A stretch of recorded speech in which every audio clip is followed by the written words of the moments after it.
That's your top story here on France 24. We're going to cross live to Boris Johnson's statements now.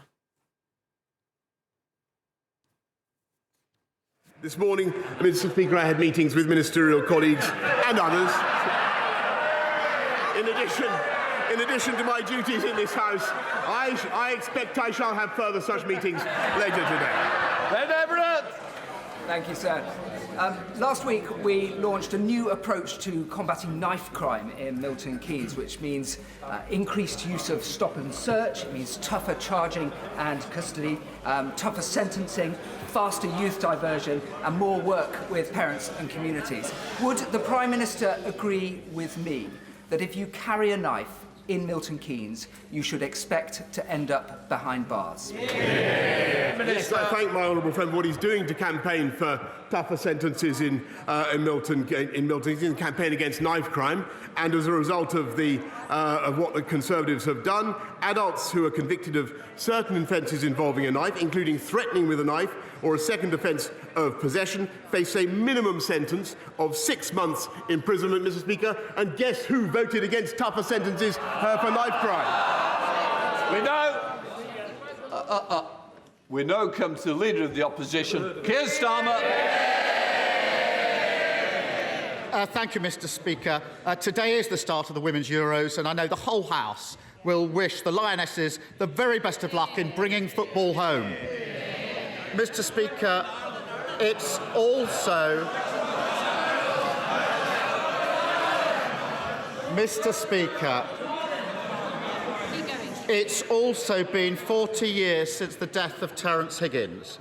Terence worked at Hansard by day and Heaven by night before he sadly died of AIDS. The Labour Party and the Terence Higgins Trust are committed to ending new cases of HIV by 2030. Together we can. Mr. Speaker, last week, a government minister was accused of sexually assaulting a young man. I want to quote the victim's account. He says, "He grabbed my arse and then he slowly moved his hand down in front of my groin. I froze." I accept that's not easy listening, but it's a reminder to all those propping up this Prime Minister just how serious the situation is. He knew the accused minister had previously committed predatory behaviour, but he promoted him to a position of power anyway. Why? Prime Minister. Mr. Speaker, that individual, the member for Tamworth, no longer has the Conservative whip. He no longer has a job. He is no longer, as soon as I was made aware of the allegation that he has just read out, Mr. Speaker, and the complaint that was made, he lost his status as a Conservative MP, and he is now the subject, Mr. Speaker, of an independent investigation to the Complaints and Grievances panel. And that is entirely right. And I want to say to him, Mr. Speaker, I want to say to him that I abhor bullying and abuse of power anywhere in Parliament, in this party or in any other party. Keir Starmer. None of that explains why he promoted him in the first place. And we've heard it all before. We know who he really is. Before he was found out, he's reported to have said he's handsy. That's the problem. Pincher by name, pincher by nature. Now, has the Prime Minister ever said words to that effect? And I'm not asking for bluster and half-truths. We've all had enough of that. Yes or no? Prime Minister. Mr. Speaker, I'm not going to trivialise what happened. Yes, Mr. Speaker. Yes, Mr. Speaker. I'm not, because the very serious complaints have been raised against the member for Tamworth, and they're now being investigated, Mr. Speaker. It is true that a complaint was raised when he was in the Foreign Office, and the matter was resolved. It's absolutely true. It's absolutely true, Mr. Speaker, that it was raised with me. I greatly regret that he continued in office, and I've said that.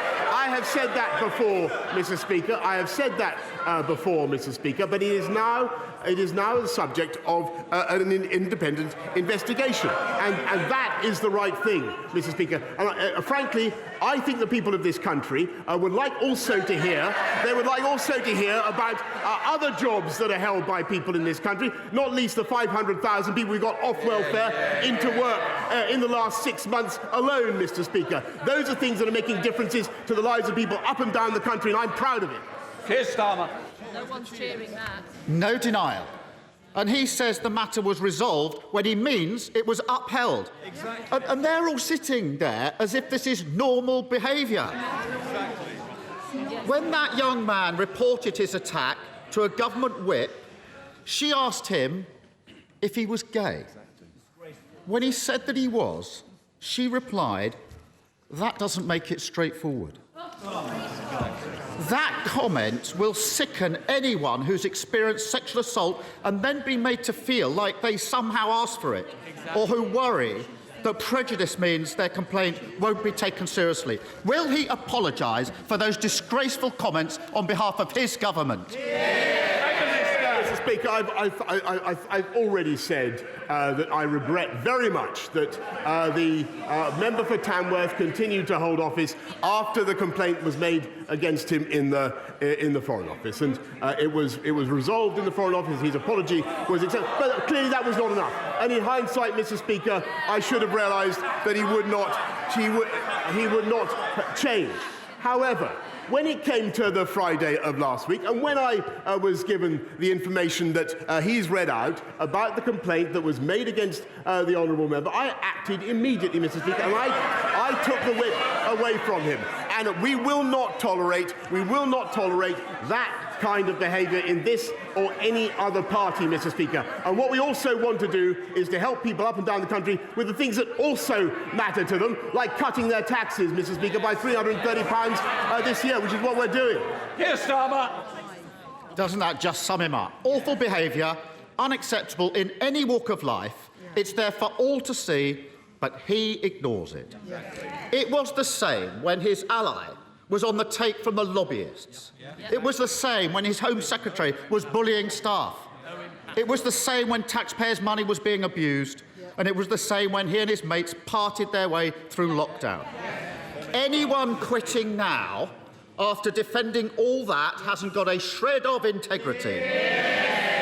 Mr. Speaker, isn't this the first recorded case of the sinking ships fleeing the rat? Mr. Speaker, look, he talks about. He should hear what he's not saying about him, Mr. Speaker. He talks about integrity. He wanted to install the member for Islington North into number 10, Mr. Speaker. That's what he wanted to do. Imagine what our country and what the world would be like now. He talks about integrity. He voted 48 times to overturn the will of the British people and take us back into the European Union. And by the way, listening to his muddled speech the other day, that is exactly what he would do again. Mr. Speaker, he talks about integrity, but Mr. Speaker, he has voted time and time again against sanctions on criminals that would put them behind bars. This is the government that is tough on... I'm sorry, he talks about integrity. He is himself facing a criminal investigation, Mr. Speaker, for which he asked me to resign. Keir Starmer. What a pathetic spectacle. Exactly. The dying act of his political career is to parrot that nonsense. Yep. And as for those who are left, only in office because no one else is prepared to debase themselves any longer, the charge of the lightweight brigade. Some self-respect. Mr. Speaker, for a week, he's had them defending his decision to promote a sexual predator. Every day, the lines he's forced them to take have been untrue. First, that he was unaware of any allegation. Untrue. Then, he was unaware of any specific allegation. Untrue. Then he was unaware of any serious specific allegation. And now he wants them to go out and say that he simply forgot that his whip was a sexual predator. Anyone with anything about them would be long gone from his front bench. In the middle of a crisis, doesn't the country deserve better than a Z-list cast of nodding dogs? Prime Minister. Well, Mr. Speaker, it's exactly when times are tough and when the country faces pressures on the economy and pressures on their budgets, Mr. Speaker, and when we have the biggest war in Europe for 80 years, Mr. Speaker, that is exactly the moment that you'd expect a government to continue with its work, not to walk away, Mr. Speaker, and to get on with our job and to focus on the things that matter to the people of this country. And so we're not only cutting taxes today, Mr. Speaker, we're putting £1,200 into every one of the 8 million most vulnerable households in the country, Mr. Speaker, thanks to the strength of our economy and thanks to the decisions that we took, Mr. Speaker, which he opposed at the time. Keir Starmer. The only thing he's delivering is chaos. I started this session with a quote from the young victim in all this, how he froze when he was attacked. When I was prosecuting rapists, I heard that from victims all the time. Victims said they froze because it's not about sex, it's about power. And the power the disgraced government minister had was handed to him by that Prime Minister. And he's only in power because he's been propped up for months by a corrupted party defending the indefensible. So it's no longer a case about swapping the person at the top. Isn't it clear? The only way the country can get the fresh start it deserves is by getting rid of the lot of them.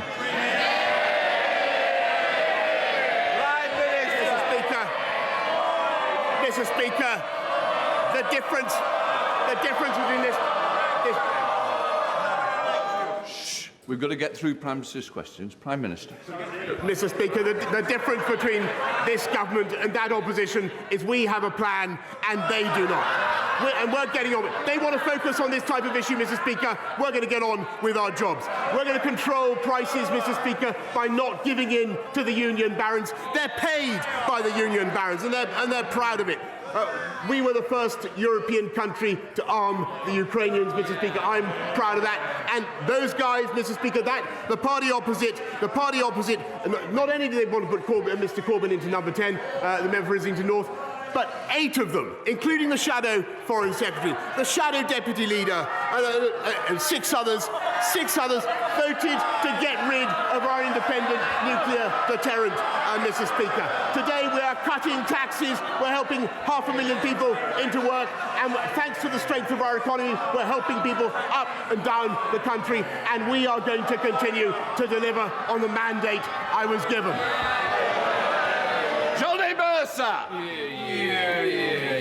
Thank you very much, Mr. Speaker. On Monday night, the Northern Ireland Legacy Bill reached its 3rd reading.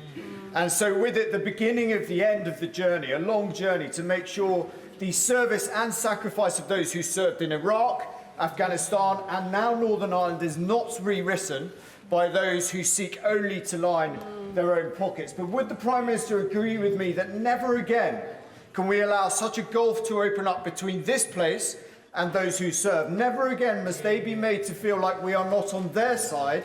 And will he redouble his commitment to make sure this is the best country in the world, to serve in the military and be a veteran all their family? I thank my honourable friend very much. I thank you for all the work that he's done for veterans and continues to do. This bill will give veterans the certainty they deserve, and we're fulfilling the manifesto pledge to end the cycle of investigations, but also at the same time making sure that families can get the answers they need about what happened to their loved ones. We now come to the Leader of the SNP, Ian Blackford. Thank you, Mr. Speaker. And can I give every best wish to the England and Northern Ireland ladies football team as they approach the Euro Championships. There's nothing better than seeing your teams in these finals. Can we also commemorate the passing 40 years ago of Terence Higgins and all those that have died from AIDS and Sen? And I'm sure, Mr. Speaker, the whole House will want to join with me in passing condolences to the family and friends of the Scottish football goalkeeping legend Andy Gorham, who sadly passed far too early last weekend. He will long live in the memory of the best goalkeeper that many of us have seen. Mr. Speaker, it's easy to forget that only 10 days ago, the Prime Minister was dreaming of a third term. Mr. Speaker, you know, it's often said that a week is a long time in politics, but it turns out that 10 days is truly a lifetime. Because, let's face it, it's a minor miracle that the Prime Minister has even made it through to Prime Minister's questions, and he really ought to see the faces behind him, because, Prime Minister, it really is over. The Prime Minister is desperately clinging on to his own fantasy, but the public can't afford to put up with this farce of a government a minute longer. Today, we should be talking about the Tory cost of living crisis, soaring inflation and the growing cost of Brexit. But instead, it's always about him. How many more ministers need to quit before he finally picks up his pen and writes his own resignation letter? Perhaps that's what he's doing now. Actually, Mr. Speaker, I was just jotting down some notes on his question, which I thought was excellent when he was talking about the economy, because that is the issue that the country faces, and that is where this government is introducing, I think, the most important solution: helping families up and down the country with £1,200 going into their bank accounts right now, cutting taxes for 30 million people, £330 tax cut, and helping 500,000 people into work through the Way to Work scheme. That is a fantastic thing to be getting on and doing. That is the priority of this government, and that's what I'm going to focus on. I'm glad he likes it. Ian Blackford. My goodness, nothing to see. We should all move on if we live in the world of the Prime Minister. You know, a few weeks ago I compared the Prime Minister to Monty Python's Black Knight. Actually, turns out I was wrong. He's actually the dead parrot. Whether he knows it or not, he's now an ex-Prime Minister. But he will leave behind two deeply damaging legacies. I hope the dishonesty of his leadership follows him out of the Downing Street door. But the other legacy is that of Brexit. And that will stay, because I'm sad to say that the Labour Party now fully supports Brexit. Mr. Speaker, Scotland wants a different future, not just a different Prime Minister. So if the Prime Minister won't resign, will he call a general election and allow Scotland the choice of an independent future, free from the control of Westminster? Prime Minister. Mr. Speaker, I noticed that his remark that the Labour Party have given up on returning to the European Union was not greeted with rapture by the benches opposite, and that's because it's not true. They want to go back in just as he does. I think that is a terrible mistake. It would be anti-democratic, Mr. Speaker. And as for the referendum that he wants, well, we had one of them, as I've told him before, in 2014. Come on. Thank you, Mr. Speaker. Does the Prime Minister think there are any circumstances in which he should resign?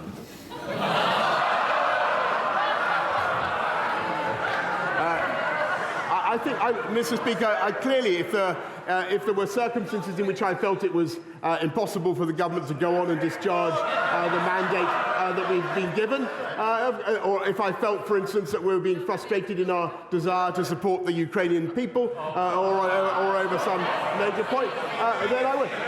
But frankly, Mr. Speaker, the job of a Prime Minister in difficult circumstances when he's been handed a colossal mandate is to keep going, and that's what I'm going to do. There's Savile Roberts. Well, there you have it, Mr. Speaker. Once again, the Prime Minister, he puts political survival before public duty. But people can see, even if he goes, it's not an if, it's a when, isn't it? The same Westminster arrogance will continue to dictate our futures in Wales. Does he want a medal for being the best recruiting sergeant for independence we could wish for? Actually, Mr. Speaker, everywhere I look around the United Kingdom, I had a great talk with Mark Drakeford the other day, as well as talking to Nicola Sturgeon. I see the bonds of our union being strengthened the whole time, and I'm confident that they will continue to do so. Link Drummond. Thank you very much. Thank you, Mr. Speaker. The government's town centre and levelling up funds have been very successful around the country, but there are a few town centres, like Waterlooville in Mearn Valley, that are in desperate straits and haven't managed to get any funding, get a scheme into the present round of funding. Can my honourable friend assure me that future funds will be available to help declining high streets become fit for the 21st century and survive the post-pandemic? Yeah.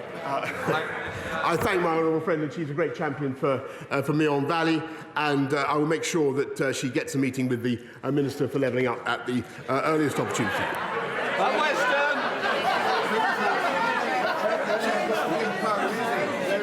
Thank you, Mr. Speaker. The public clearly thinks that this government has lost the plot over the cost of living crisis. The Prime Minister may be aware that the average salary for a nurse is £36,000. For a primary teacher, it is £38,000. They, and indeed working people everywhere, are struggling to pay their rents and their mortgages. Given they can barely afford a £150,000 mortgage on a new home, can he tell this House how he could afford a £150,000 treehouse? What I can tell him, Mr. Speaker, is that up and down the country, rather than talking about fantasy infrastructure, I can talk about real infrastructure. We are helping to unite and level up the people of this country with £650 billion of investment, helping people, helping to lift the aspirations and opportunities of people up and down the country. And it's thanks to the strength of our economy, we're helping exactly the people he describes with £1,200 going into their bank accounts to help them with the cost of living pressures. And the House, Peter Bottomley. The Prime Minister knows that while he's Prime Minister, I want him to do all the good he can. While he's Prime Minister's Green and Present Land, can I refer him to EDM 1082 about the Goring Gap, the Chatsmore Farm, or to the Department of Levelling Up, the land above Goring Station, the farm in Worthing, which was fully protected and will be fully protected when another inspector says that Worthing Council protecting it will happen.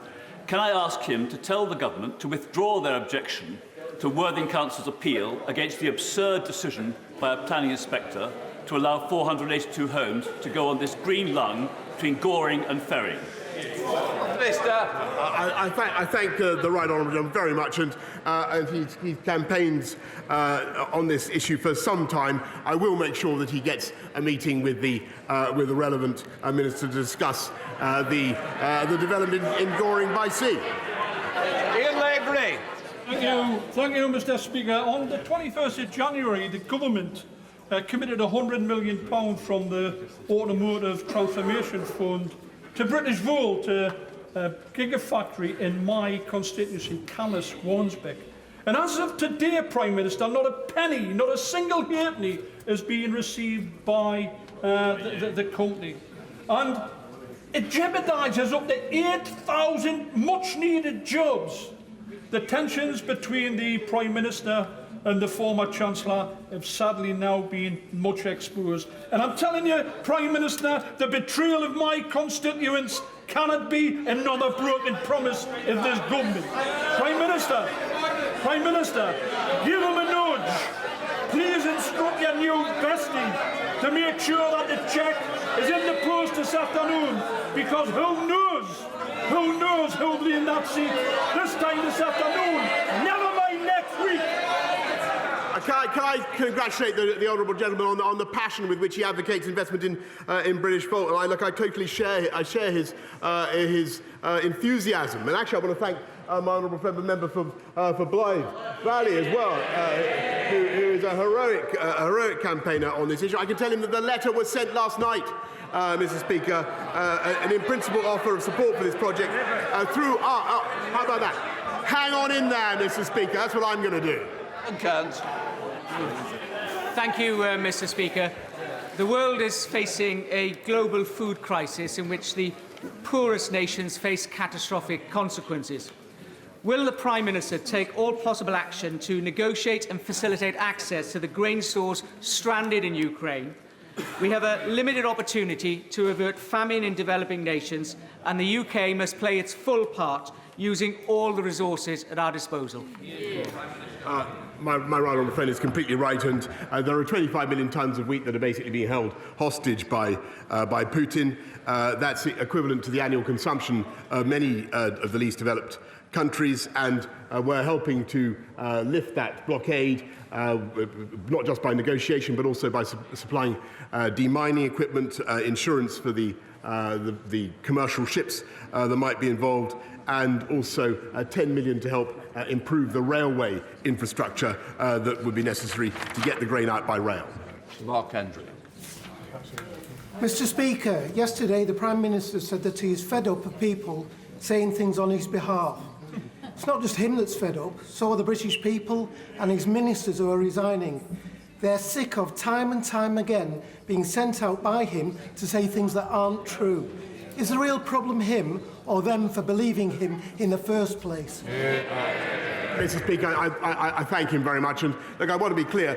What I want to say is, I say it again. I regret the way the appointment happened, and I was clear with the House about what I knew at the time. But I want to stress that I take this matter extremely seriously. I'm very sorry for the impact it's had on the victims. But the individual in question, the member for Tamworth, is now subject to an independent complaints and grievance procedure. As soon as that complaint was made, I should say, Mr. Speaker, the whip was taken away. Can I just say we don't know that is the case. It is confidential, and I think we've got to stop referring to something that we don't know there. And I want to put the House on notice that we don't mention it. Teresa Villiers. Just over a fortnight ago, 2 horrific fatal stabbings took place in a quiet street in East Barnet. With the Metropolitan Police desperately clinging on to his own fantasy, distracting the country from grave issues like the war in Ukraine, rising inflation, the leader of a zealous cast of nodding dogs, and putting political survival above public duty. Those are just some of the ways British opposition leaders described Boris Johnson's leadership in the midst of this latest scandal. As a reminder, the Prime Minister's critics say he promoted Conservative MP Chris Pincher despite knowing he was accused of sexual misconduct. Well, Boris Johnson has just said in those comments before Parliament that his job is to keep going. For a debrief on that session, then we'll cross now to our London correspondent, Benedict Pavio. Hi, Benedict. So what do you think? The session is still happening, but for now, what do you think the main takeaway from Boris Johnson's comments is? Well, this is clearly Judgment Day for the man who is still, as we speak, UK Prime Minister, Boris Johnson. It is unsurprising that he has been confronting even fierce questioning in the House of Commons. This after more ministers resigned today from his government, and almost every few minutes, yet another Conservative MP, he or she, publicly states that they have lost confidence in their leader, the Prime Minister. This after, let's remember, the sudden resignations within minutes of each other, first of the Health Secretary, Sajid Javid, last night, and a few minutes later, Rishi Sunak, the Chancellor of the Exchequer. So the Prime Minister faces massive questions about his future. I said a month ago, and it is a month today, that there was a vote of confidence in the Prime Minister by his own party. 148 rebels, as they're described, MPs, Conservative MPs, voted against Boris Johnson. I said at the time that it was a question of when, not if. I repeat that today. It's a question of when, it seems, not if the British Prime Minister will have to quit. But it is clear that he is defiant, he is combative. He says it is his job and that he has a mandate from 2019 and that 80-seat majority, and also more recently having, although narrowly, won that confidence vote. But the fact that Labour leader Sir Keir Starmer said repeatedly underlined these accusations that have been made about Chris Pincher, this MP, who is accused of sexual misconduct, and the fact that Boris Johnson and his spokesmen and women had kept on changing the story, and that Boris Johnson has, for the first time, come to the House of Parliament to say that he greatly reflects the fact that Chris Pincher was promoted by him in his government. it clearly, with a majority, it would seem now, of Tory MPs, is not going to wash. So basically what we're watching is Boris Johnson clinging for political survival, yes, with a new health secretary, yes, with a new Chancellor of the Exchequer, but still massive questions hanging over his future. And what I'm hearing that although the vote of confidence took place a month ago and the internal rules of the Tory party are normally that another vote could only take place in 11 months, things could actually go extremely quickly. I'm learning that there is a meeting tonight of this 1922 committee and that they could force through a change in rules and that a vote of confidence in the British, currently, Prime Minister Boris Johnson could happen. These are all unconfirmed reports, but could happen as soon as next Monday. Now, Benedict, do you think that if this new second vote of no confidence does go forward, do you think that this incident with Chris Pincher is the straw that broke the camel's back? Could Boris Johnson survive yet another no confidence vote? Well, it will be for the Tory MPs to decide. But if there were another confidence vote, the feeling is that people, MPs who are loyal and voted for the Prime Minister, have now decided that this is just not only damaging him personally, not just damaging the office of Prime Minister and Downing Street, but damaging the Tory party, the Conservative Party, and its electoral prospects whenever the general election will be called, and also damaging the United Kingdom, and therefore that he's gone completely from being a political asset to being a political liability. So I cannot predict when that vote of confidence will happen, but I cannot predict, of course, the result of that. But the mood has really darkened in the last 24 hours.